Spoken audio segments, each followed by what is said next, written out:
before we get started, here is your daily reminder. Go to our YouTube page. The OutKick YouTube page will show everything you need, whether it is, let's think, me, Ricky Cobb, Charlie, no, not Charlie, no, Ricky Cobb, Travis, myself, Tommy, Hot Mike, Sack Up, subscribe, go to shop.tyrus. Don't forget Tyrus. Quit forgetting about Tyrus. Go to shop.outkick.com also and buy some Sack Up gear.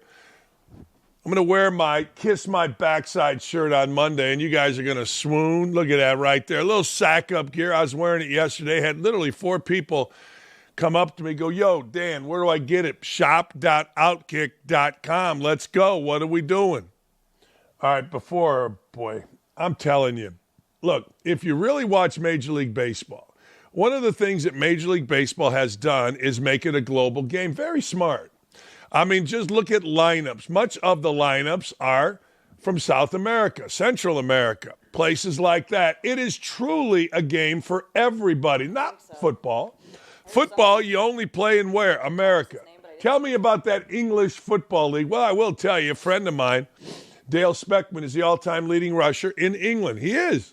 But anyway, nobody knows. Nobody cares. How about Australia? How about Central America? Hey, anybody heard about those great players from the Dominican Republic? No, baseball is truly an international sport. Hell, Cubs had opening day where? Wrigley? No. Japan. What? Anyway, but we still got a bitch. Oh, yeah, because dumb people have to make dumb comments, the latest being the Yankees' high-priced Jazz Chisholm. Jazz Chisholm got a big deal to come to the Yankees from the Marlins. And when you come to the Yankees, now we have to listen to you. And I don't want to listen to you. I don't care if you're black, white, green, or purple. I don't want to listen to you. I always said about Donnie Baseball, hey, he's from Indiana. We're all supposed to go, yay, Rod Donnie Baseball, Don Mattingly. But why'd he wear a mustache? I mean, he was told not to. The team had a no facial hair rule. Why'd he wear a mustache? And, oh, by the way, they didn't win nothing. So I don't care if you're black, white, green, or purple. When you go against the Dakich credo on things, we're going to come down on you. Anyway, so the outfielder, Jazz Chisholm, slammed Major League Baseball. I mean, this dude's only making millions playing Major League Baseball, but let's slam it. Baseball's a white sport. I feel like white people criticize everything that a black man does. The unwritten rules of baseball are white. Jesus, what a way to kick off the Major League Baseball season. I'm going to throw at a hitter for being a jackass after hitting a home run. White. I'm going to slide in. You're safe. You're out. White. Ball hits the chalk line. Guess what color that chalk line is? White. Strike. White. Ball. White. Hit by pitch. White. Oh, by the way, guess what color the bases are? White. Racist. Racist. What are we doing? We can't have this. Make them all half and half. What's that cookie that everybody likes in New York? The half and half, make it that. 2 white. The rule's white. Oh, see the bat? Man, I'm getting me a black bat. I'll show him. George Foster, circa 1970s, Big Red Machine. During his 3 years with the Marlins, Chisholm, well, he's a rising star. Known for his flashy style that sometimes raised eyebrows in a revealing interview with The Athletic, he opened up about how his bold approach clashed with others in the clubhouse, while also making pointed claims about racial dynamics that he believes fueled the hazing he endured. Okay. All right. I want to say this. Baseball's a white sport. I feel like white people criticize everything that a black man does. Black men are outspoken. They say what's on their mind. The unwritten rules of baseball are white, and I've always broke the unwritten rules of baseball. Well, maybe you're right. Yeah, what the hell? Maybe you're right. You know, the unwritten rules of baseball kind of police themselves, and, well, who wants that? Nobody wants that. Hey, baseball has embraced, and I guess, is this black? Is this brown? Is this white? I don't know. Guys celebrating, guys dancing. I don't know. I mean, you tell me. I don't know. I mean, okay, if this guy feels that way. White sport, yeah. What I would tell my 18-year-old self is don't listen to nobody. If anybody hates you, let them hate you because they don't know you. Oh, okay. I mean, you don't know the white guys. But you're sitting there hating on the white guys, but you act like you know every white guy. All right. Okay. If you want to play baseball and change the culture in baseball and make everyone look at baseball like how they look at football, basketball, and other sports, yeah, that's what I want to do. I'm not going to let anyone change me from being me. Let me ask you a little something, Jazz Chisholm. What about winning? Is there anything in there about winning? Anything at all? Now, I'm not saying you don't want to win. I'm not saying that you haven't won. Hell, I don't know. I haven't paid attention to you. But is there anything in there about winning? God, I hear so many of these guys that are really good players, and he's apparently a really good player. I hear so many of these guys talk about so many issues, and rarely is it about winning. You know, it's like here with the Colts, I hear a white guy, Chris Ballard, talk about all these ancillary things. I hear all the players, both black and white, talk about all these ancillary things, but I never hear anybody talk about toughness. I never hear anybody talk about winning. I just don't. You know, the best player in baseball is Ohtani. He's not white. I don't know. I mean, what do you consider him? I consider him Asian. I mean, he don't talk about nothing but going up there and whooping ass. I don't know, Mookie Betts, one of the great players, flashy, cool, whatever. All he does is try to be on teams that win championships. I get fascinated by this. You know, we talk in the NIL era of building a team in college sports that you better fit the team. Well, let me use a white guy again, Don Mattingly. Donnie Baseball probably wasn't the reason the Yankees never won, but when your captain is violating a no facial hair rule that the team has, probably not going to win. When one of your best players is talking about all kinds of other things with me, I, publicly, what is he doing privately? You know, I would bet you, and I'm just spitballing here, one thing I've learned, and he wants to talk about black players. I don't disagree with what he said. African-American guys will speak their mind. But I'll tell you this, the ones that I knew, the ones that I played with wanted to win. And if you were being a jackass and you were making it about yourself, whether you were white, black, whatever, we had German, big German Uwe, didn't matter. Didn't like it. So, hey, keep doing you. Keep bringing attention to yourself. Well, I'm not sure you've ever won. Like, you're uber talented. You're the man. They traded for you in New York. They're begging for you in New York. Let's see. Can we get a win? You won yesterday, and I bet on you. Good for you. But damn, myself, I feel like I'm telling you, one of the reasons I love Ohtani, one of the reasons I love Betts is because you rarely hear anything out of them other than winning. Winning. They're not bitching about their sport. They're not bitching about their status. They're not bitching about where their place is. You know what they're about? Winning. Fernando Tatis is all about the flash. Hasn't won jack shit. In fact, he's been suspended. Mookie Betts, hell, he's a bowler. Mookie Betts just wants to play sports. Hell, Ohtani is living the dream of all of us, which is when we played baseball, I played shortstop on the days I wasn't pitching. When I pitched, I batted third. That's the dream. Can't imagine being in the big leagues doing that. Are you kidding me? That would be freaking awesome. Nah. Yankees, good luck. Make it about we. Not I. This is WNBA type stuff. Make up some reason, talk about yourself, and try to crush the golden goose. Good for him. ESPN continues to get bodied left and right. Sticking with the baseball theme, ESPN continues to get bodied left and right. The commish, Rob Manfred, he woke up and chose violence. It's one of my favorite sayings at the Nick and Nick show.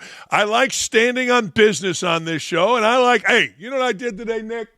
I woke up and I chose violence on my Twitter account. It seriously is. Hey, Dakich got bodied last night. Anybody seen the funeral for Dakich? Nuh-uh. I woke up, chose violence against those that persecuted me on X, Twitter, whatever the hell it's called. I love when the Knicks throw this in. Damn ESPN. And Rob Manfred. So Manfred was talking about the network ESPN's decision to terminate the deal with MLB, saying in part he felt like they were being treated disrespectfully. Here we go. Here's Rob Manfred. That's respect, yo. Were you surprised? Were you keeled over when ESPN said they were going to opt out of the contract? Or did you see it coming? Well, I didn't have to see it. I could read it. I mean, there were leaks going back a year. Unfortunate that was the mode of communication, but, it was pretty... So nobody from ESPN picked up the phone and said, Rob, this is what we're thinking about, and that bothers you? Well, eventually it got to the point that they told us what they were thinking, but we had been reading leaks for over a year before that phone call took place, and that's unfortunate. It did not help the conversations. Look, there was a level of dissatisfaction on our part. It started, with the end of baseball tonight. I think if you watch ESPN, and I do, where we appear on SportsCenter in the morning, there were issues. Hey, I can answer to that better than anybody. We only did one segment today on opening day, Major League Baseball. Yeah. So if anybody can mention it, you're talking to me. Yeah, and look, there was a level of dissatisfaction with that. Having said that, did we want to be partners with him? Yes. But taking less money, not going to happen. And look, I'll say this publicly because I said it to them. They stepped up for the NBA. They stepped up for football. Stepped up for this one, and to come back to us and say, we want to cut you. That's a good point, Rob. So you felt hurt. Yeah, you felt hurt. To be fair, the sport felt hurt. Yeah, we felt like we were being treated in a way. Disrespectfully. Yeah, and particularly given it, if you listen to their own rhetoric when they were marketing baseball, we were up for them. Last year, we were up on 18 to 34s. We deliver a nice Hispanic audience. We do a great job in terms of gender breakdown. So, like I said, it was an unfortunate thing. There you go. It was an unfortunate. I wish Doggy would have shut up. But anyway, it's just some new thing in my head. And I love Mad Dog. I listen to him on my way home most days if I'm not listening to Jason Allen Hammer. But hey, look, despite the league initially framing the breakup as a mutual one, it was ultimately ESPN's call to opt out of their current deal with Major League Baseball, which now makes it so the 2025 season will be the last where baseball games occur on ESPN. Like or dislike ESPN. I mean, let's be honest. You turn to it. I mean, you do. You turn to it because there's a game on. If you're on ESPN, people return. I'll tell you this: people returned my calls a lot more when I was at ESPN. I understand it. I do. The decision from ESPN to opt out of the final 3 years of its deal with the league comes from ESPN. They sought to cut its payments right from Major League Baseball from $550 to $200 million. I got to tell you, though, I think pragmatically, or I think literally, and I think weird. Man, would that be hard to give up 200 and some million? I know it's not 550, but 200 and some million. You better have a plan to make that money up somewhere else. Now, you need to have a plan because I don't care whether it's 200 million or 500 million. That's a lot of money. That's damn near half. Oh, 1/3, excuse me. That's 1/3 of a Soto contract. Damn! Anyway, Jay Bilas wants cooler heads to prevail, and he's probably right. He doesn't believe the lack of upsets during March Madness indicates the death of college basketball, asking for fans to accept this is a one-year anomaly. See, the only way, and Jay is right about this, Jay is right. 1 year, we'll see. But I would also say this, what I have said isn't the lack of upsets, it's the routes. It's the way when I watch the games, the people in the mid-major leagues could not compete with high major. And think about it. It's like the Yankees and the Red Sox back when they were spending every dime, or like the current Dodgers. You go play somewhere, Akron, Bowling Green, Kent, whatever. You get good enough, you're going to what would now be described as the big leagues. You're going to Arizona. You're going to Kentucky. Hell, kid from a bad Illinois State team named Reeves 2 years ago that led Illinois State to firing its coach, got $500,000 to go to Kentucky. Kid who barely started, barely played, in fact, didn't play this year at Indiana, got $600,000 to go to Ohio State, allegedly. Both are alleged because everybody's afraid to say it. But let's be honest, when you do that, yes, you can still, the Akrons, Bowling Greens, Kents, compete in their league, but can they compete against the big boys? Of course the answer is no. That's my thing. Jay's thing is the upsets, and he's not wrong. Let's see what happens. But it isn't the upsets to me. It's the routes. The games weren't any good. Here's Jay Bilas. Well, I don't think it's necessarily dominance. I think it's 1 year.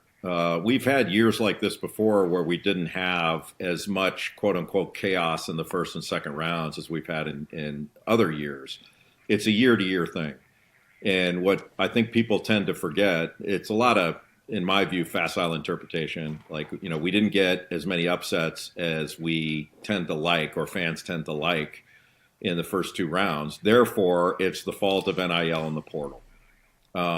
It's just not true. So, one, the NIL and the portal spreads talent out. It doesn't concentrate it. And so you've had a lot of people say, and it's a fact that this year, all 16 teams came from 4 conferences. But what they're not talking about is the schools portal. 2 years ago, Houston was in the American Athletic Conference. BYU was in the West Coast Conference. And Arizona was in the Pac-12. So with the same field 2 years ago, we'd have 7 different conferences. Would that make people feel better? We classified BYU as a mid-major 2 years ago. And we classified Houston, frankly, as a mid-major because they played in the American. They're the same teams. And out of the American, Houston went to the Final Four. It's the same program, same team. So if having 7 different conferences would make people feel better, that's not the portal or NIL. That's the schools choosing to bolt where they've been and the commitment they made and not wanting to go through adversity and all the things we say about players. That changed. Drake, Colorado State, New Mexico, McNeese, Gonzaga, St. Mary's all won first-round games. Colorado State was a buzzer shot against Maryland from going to the Sweet 16. That's just happenstance, not some NIL thing, not some portal thing. So one data point does not make a trend. This is 1 year. So what I would say is, let's pump the brakes on this. Sky is falling. The tournament's never going to be the same type of business. Well, he's wrong. I mean, he's lawyering us right there. I mean, when you listen to him lawyer, Houston was never considered a mid-major. Of course not. BYU was never considered a mid-major once they pumped millions and millions and millions into the NIL. When Houston went to the Final Four, there's nothing in the American that described as mid-major. And don't tell me about St. Mary's and Gonzaga, because Bilas can also be quoted as saying, hey, look, Gonzaga has every benefit of high major, but this is lawyering. But, of course, it's different. The talent is not spread around more. It is absolutely not. It is concentrated in the bigger leagues that have more NIL money. I mean, let's not bullshit us. Don't treat us like children, Jay. I understand you get up there and you get angry and okay. But the truth of the matter is it is not spread out more. You're good at Bowling Green, Marcus Johnson, you're going somewhere else. You're good at Kent, you're going somewhere else. Drake was the anomaly. Drake does not make for one data point. The guy brought all of his players with him, same like Indiana in football. So this is all nonsense. This is all, Jay was one of the ones behind all this and for all this, and he wasn't wrong. The NIL has been great for players, lousy for mid-major schools. Now, the answer is, well, it's always been, no, it hasn't. Not in the NCAA tournament. When Wally Zerbiak, Kent State, you name it, made runs, they were senior-laden teams. It wasn't that long ago. That real mid-major. Florida Atlantic, real mid-major. Wichita State, real mid-major. George Mason and more. VCU made the Final Four. Those are real mid-majors. To try to convince anybody that Houston or Gonzaga or St. Mary's, or now maybe St. Mary's, but certainly not Gonzaga, as Mark Few told me, I have more resources than Indiana, and I don't have to deal with the bullshit. So this is simply lawyering. This is protecting a position. I don't know, and I don't disagree with Bilas when he says, hey, one data point does not make. But I don't care about the upsets. I care about the games. And I care about what every single coach knows. See, Jay's never coached. I mean, being a guy that carried Krzyzewski's laundry 100 years ago, fine. But he's never coached. He doesn't understand what these guys go through on a daily basis. If you're a head coach, you do. And what they do is they know in the MAC, or they know in the Horizon, or they certainly know at my son's school, Illinois State, that, hey, during the middle of the season, guys are coming from. So it's not spread out. It's the Yankees, Red Sox, and Dodgers. Play well at Illinois State, the big boys are coming at you. Play well with the Marlins, the Dodgers are coming at you. Play well at Indiana State, the big boys are coming at you. It is not even close to more spread out. In 2002, when Indiana had to make 15 threes to beat freaking Kent State, it was spread out. We had damn near more players in the NBA from the MAC during that particular point in time than the Big Ten did. It ain't spread out now, and it ain't ever going to be spread out. It may be spread out for a kid as a freshman who's really good. Wow, he's got a good freshman, sophomore. Then watch where he ends up. No. I mean, look, I love Jay, and I'll go with some of his nonsense, but this is all crap. This is all Stephen A. Smith, and people said one thing, so I'm going to be a contrarian, do my lawyer stuff, and promote stuff that simply is not true. Not a basketball coach. Maybe Jay did, but not a basketball coach ever thought Houston to be a mid-major. Child, please. Please, don't insult us with that nonsense. It isn't the upsets. It's the routes. It's the fact that so few teams, when compared to previous years, could even compete. These games were over at halftime. Akron, traditionally, you tell me a 17 or 18-1 MAC team couldn't play historically with Arizona? What are you, nuts? Please.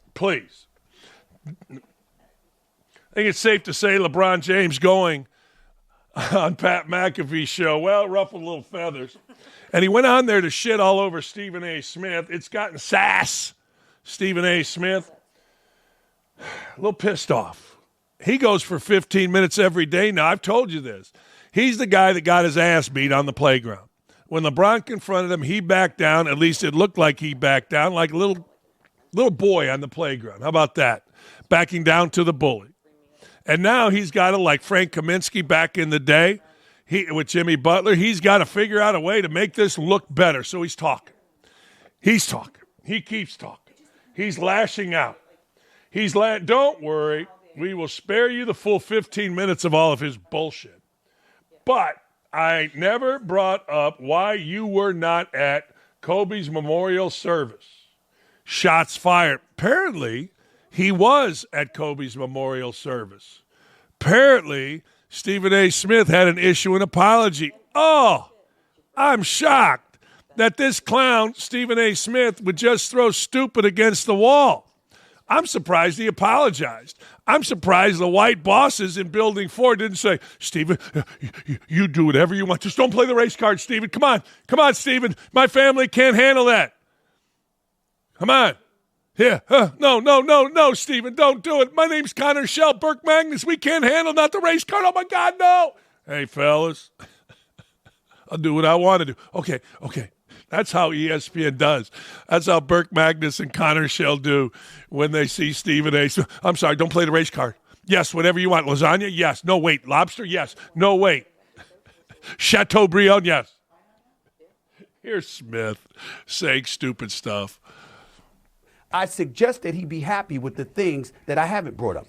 I never brought up really and never really discussed why you were not at Kobe Bryant's memorial service. I never really brought up or discussed why you did not attend Dwayne Wade's Hall of Fame induction when that man was directly responsible for you capturing a championship for the first time in your career. I brought up none of that. I didn't bring up the fact that even though when people had asked, you had alluded to what had happened tragically to your son, and thank God he's okay with his heart condition. I didn't bring up the fact that even though you couldn't go to the Hall of Fame induction of Dwayne Wade weeks earlier, you were out of the country on business. I didn't bring that up. That's your personal business, okay? But the fact is, you wasn't at the Hall of Fame induction of a brother that's going to drastically assist to you being a Hall of Famer because he helped you become the champion that you are, and he was a big brother to you. I brought up none of these things. But LeBron James, at the end of the day, wants to come at me, and he's walking around pouting.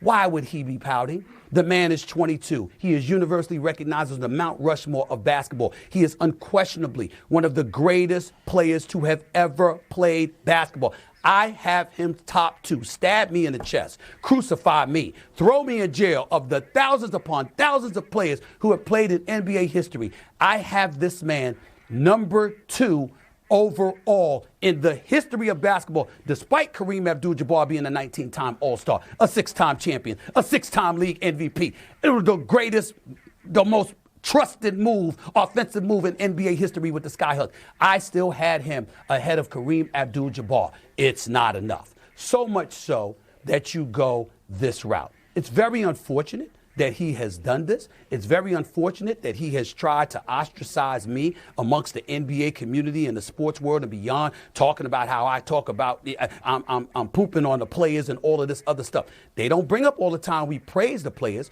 I applaud them when they win. I criticize them when they're messing up in an effort to make sure that you don't do it again. I'm not wishing anybody to fail, but I have to call it how I see it because I have an audience to answer to. You can say all that you want. I mean, you can say all that you want. And by the way, I was texting people while he was talking because I can't listen to that bullshit. But you still back down to him. And you look like a little bitch right now. You do. You look like a little bitch. I don't say that very often about somebody, but you do. You look like a whiny little bitch who backed down to a guy that challenged you to your face, and now you're trying so hard to make yourself look so hard. He also realized, my apologies, clarification. I misspoke in hour 1 on First Take today. When I intimated LeBron did not attend Kobe Bryant's memorial, I corrected myself in hour 2. When I acknowledged he was indeed in attendance. My mistake. Well, then it's okay. Well, if you just say my mistake, whose mistake would have been? I'm glad you said my mistake, Sass, because whose mistake would it have been? Was it mine? Was it LeBron? No, really? My mistakes. Like when a player says, my bad. Like, no shit. Who's bad? I mean, we didn't know that. Should not have even broached that subject. It was not my main point. I retract nothing else I said. Have a nice day. It's my favorite thing. Because I was never a bully, but I was bullied. And because of being bullied, I made up my mind. It ain't never happening again. And maybe it's cost me. Maybe it hasn't. I don't know. But he got bullied. Now he's trying to talk his way out of it. It's really kind of funny. The more he talks, the bigger the little bitch he looks like, don't you think? I mean, at least the real dudes. I'm not saying that his little sycophant or LeBron haters. I'm not saying that. They're going to always support. But to people like me, real Americans that go, shut up. LeBron confronted you.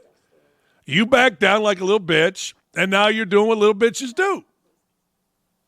I don't know what else to tell you. You can keep talking about it. No, I think you should. You know, there's nobody more ridiculous on ESPN, 2 ESPN people, than Holly Rowe. Holly Rowe is one of those people that has to be on TV. Look at me, look at me, look at me. I mean, that's just the way she is. I worked with her one, and I really liked her, but that's who she is as a TV person. Well, this is woke on woke crime. Holly Rowe's very woke, right? Holly Rowe labels herself an anti-racist in her Xbox. Even found that even she, one of the wokest of the woke, with an half African-American baby, could not be spared from the crazy mob that went after her for her Juju Watkins BET comments. She's a cultural icon here in L.A. I was at a game last year, and I thought I was at the BET Awards. It was like every star in that community came out. What's so wrong with that? I mean, I've heard black commentators talk about, it's like being at the rodeo. What is so wrong about that? She's saying that stars came out to see her. African-American stars came out to see her. Now, are you not allowed to say the words BET? I mean, what is so damn wrong with that? I'll defend Holly Rowe. Honest to God. So what? She's saying that African-American stars. Is that what she's supposed to say? Are we all supposed to watch every verbiage? We're not supposed to make any comparisons? Oh, okay. Who's mad, really? As my father used to say, always pay attention to who's mad at you. Who's mad at you may make your point better. On this Holly Rowe situation, in no context saying a game is like BET Awards would ever be okay to say the message and messenger were both wrong. The undertones of what she said are beyond insensitive. How? What? What? Because she said if you go to the BET Awards, African-American stars come to the BET Awards. So do some white stars. So what is the problem of saying that? Kelsey Nicole Nelson. Okay, Kelsey. Wait, whoa, hold on here. It wasn't funny at all. Juju is more than just a cultural icon. What is she? I mean, she's a basketball player, for crying out loud. I mean, being a cultural icon, Kelsey Nicole Nelson, whatever the hell your name is pretty damn good. It's pretty damn good. I mean, what, you can't say anything? Are we allowed to use a crayon that is black, or must we be careful saying that? Must everything, you want to be treated equal? There you go. Kelsey Nicole is a 2-time life achievement. Oh, my God. Okay. All right. Honest to God. I saw this, and I thought, oh, boy. Hey, wait a second here. She going to catch some shit, right? And then I read what she actually said. So what? White people, oh, shut up. White people aren't allowed. Stop right there. The hell they're not. Just shut up with that. No, it pisses you off. So what? I mean, get offended by something legit. Holly Rowe needs to explain why she felt like she was at the BET Awards at a basketball game and what she means when she refers to that community. You know what she means. African Americans talk about it all the time. Our community, our people. What are you talking about? Get offended by something real. Not a woman who has a half African American child saying a reference to something, innocuous reference. Honest to God. I know I'll catch some shit here. I know somebody else, oh, Dakich, I'm not racist. Oh, see, why is it when you treat people all the same, which is what all I've ever heard is, hey, man, equality. We want to be treated equal. African Americans make fun of white award shows and white roasts and everything else all the time. And she wasn't even making fun. She's simply saying, look, I saw every African American star walking in here, just like the BET Awards. So what? Oh, queen. Oh, yeah, you're a queen. Yeah, queen this. Anyway, it's just astounding to me. It really is. But hey, you know what? She needs to explain to who? To who? Who's really offended? I mean, let's break that down. Who's really offended? Shut up. What's particularly amusing about Rowe comparing Watkins fans to the BET Awards is the intent. She tried so hard to be cool, hip, and woke that it backfired. Normal reporter would just report on Watkins as a player and a student athlete. Not Rowe. She saw Simon as an opportunity to score political points with the black community. She loves the black community. She loves them enough to have a kid with them. I mean, why can we at OutKick say that black community, but Holly Rowe can't say that community? What's she supposed to say, the black community? Why does everybody get offended by that? I don't understand. Maybe she will have to again share the New York Times article promoting her friendship with Maria Taylor, the Regina George of sports media, to regain some positive press. To be fair, maintaining a relationship with Taylor is admirable. Ask every agent she's ever had. She's had them all. That's a good shot. I like Maria Taylor. Maria Taylor was always nice to me. I don't know like she did Rachel Nichols. And why is No, never mind. I'm not going to get in on that. It is pretty funny, though. What'd she really do wrong? God damn. Standing on business yesterday, U.S. authorities announced they'd captured one of the leaders of the notorious violent South American gang MS-13, hiding out in Virginia by the White House. What? We got him here. And if saying we got them here is offensive to you, suck it. We got them here. MS-13 gang here. ICE doing a job getting rid of them. Oh, by the way, crime is down in Indy because ICE is doing a job of doing what? Getting rid of them. All right, this is what happens when you let good cops be cops. I said good cops, jackasses. Support the blue. Here's Kash Patel. This is what happens when you let good cops be cops. And we're going to continue to let good cops be cops across this country. President Trump gave us the executive decision to go after and safeguard our communities. General Bondi is our warrior of justice leading that charge. Governor Youngkin, it's an honor to be a partner in this operation with you and U.S. Attorney Siebert. This is the mandate we have. Right now we have an American dying every 7 minutes from a drug overdose. That is a national security crisis we have not seen ever before. We have a woman or child being raped every 6.5 minutes in this country. We have a homicide twice an hour. No part of that metric is a safe and secure America. But thanks to the brave leadership of this administration and the folks that you see here, we are returning our communities to safety. As you heard, we took down this morning a top leader of MS-13. That is not done easily. That is done with brilliant law enforcement. And right here, I'm proud, and I think the governor knows I'm biased, having graduated from the University of Richmond, to have this here in the state of Virginia, here in our Northern Virginia resident agency, with our partnership with our Washington field office and our special agents, our SOS folks, our intel analysts, and our support staff. I'm nodding my head to all of it. I like when Tom Homan gets questioned. He says, look, we're enforcing the law. Suck it, media. I like when Kash Patel gets up there and does his thing. I do. I think it's great. I think it's time for people to stand up, smart people, not idiots. Kash Patel, obviously, very smart, obviously doing his job very, very well. I've told you on this show and other shows, Indianapolis is my city. We have on the west side an MS-13 problem, but as my friend Pete the Cop and others that I play golf with tell me, it's getting solved. There's a new sheriff in town, and it ain't Joe Biden.